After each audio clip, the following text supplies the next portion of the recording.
Israel has unleashed a punishing wave of strikes across Iran, and Tehran has responded with fresh missile barrages as both sides threatened further devastation in a conflict that is rapidly intensifying. Well, Iran launched multiple missiles towards Israel. The Israeli missile defense systems were seen engaging the projectiles. Sirens rang across Israel as people were told to rush to bomb shelters.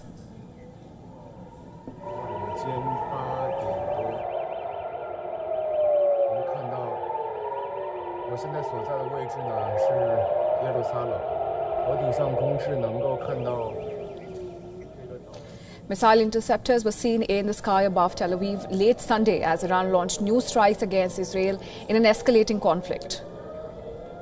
Sirens were also heard in Jerusalem as the two adversaries traded attacks for the third straight day. Iranian officials have accused Israel of hitting civilian infrastructure, with state media now reporting at least 224 people killed, including women and children. Now, on the other hand, 14 people have died and over 390 others have been injured in Iranian attacks on Israeli cities.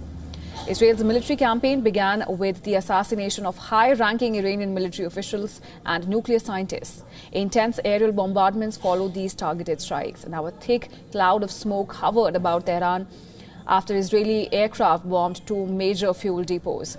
Iran and its media also reported a strike on the city's central police headquarters.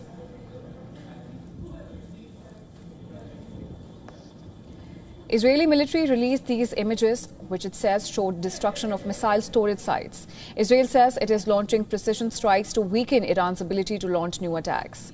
IDF says that numerous weapon production sites belonging to the Quds Force, the IRGC and the Iranian military were also destroyed.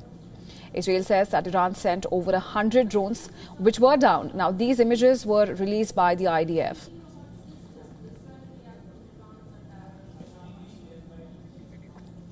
Israel's air raids have reportedly killed at least 5 IRGC generals and 9 scientists in their homes, along with dozens of civilians sleeping in the same buildings.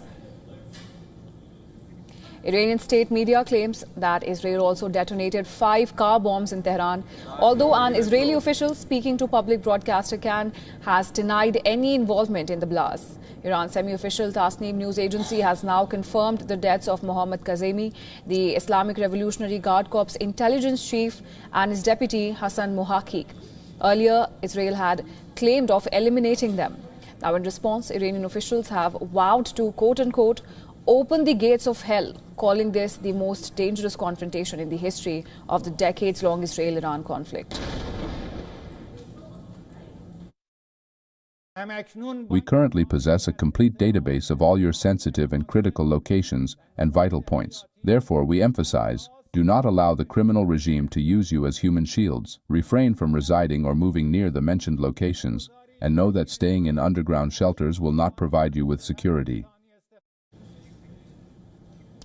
As the death toll climbs, both nations have been warned that they are prepared to escalate the use of force. Residential areas on both sides have sustained deadly strikes since hostilities began 2 days ago, with Israeli Prime Minister Benjamin Netanyahu accusing Iran of deliberately targeting civilians. Netanyahu has also claimed that Tehran is burning under the weight of continued Israeli bombardment. Our wonderful pilots are above Tehran. Tehran is burning. But we are aiming not at civilians, even though we told them to evacuate, and they are evacuating. Massive evacuation. It's happening now. You don't hear of it because the Iranians are hiding it, but this is what is happening. But they, in contrast, they attack and bomb our civilians in Tamra, Tel Aviv, Rishon LeZion, Rehovot, everywhere. We, of course, operate differently.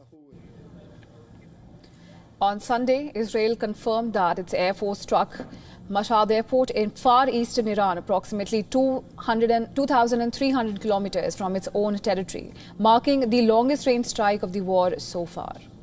But black smoke could be seen rising in the city of Mashhad, which is home to the Imam Reza Shrine, a site of pilgrimage for Shiites.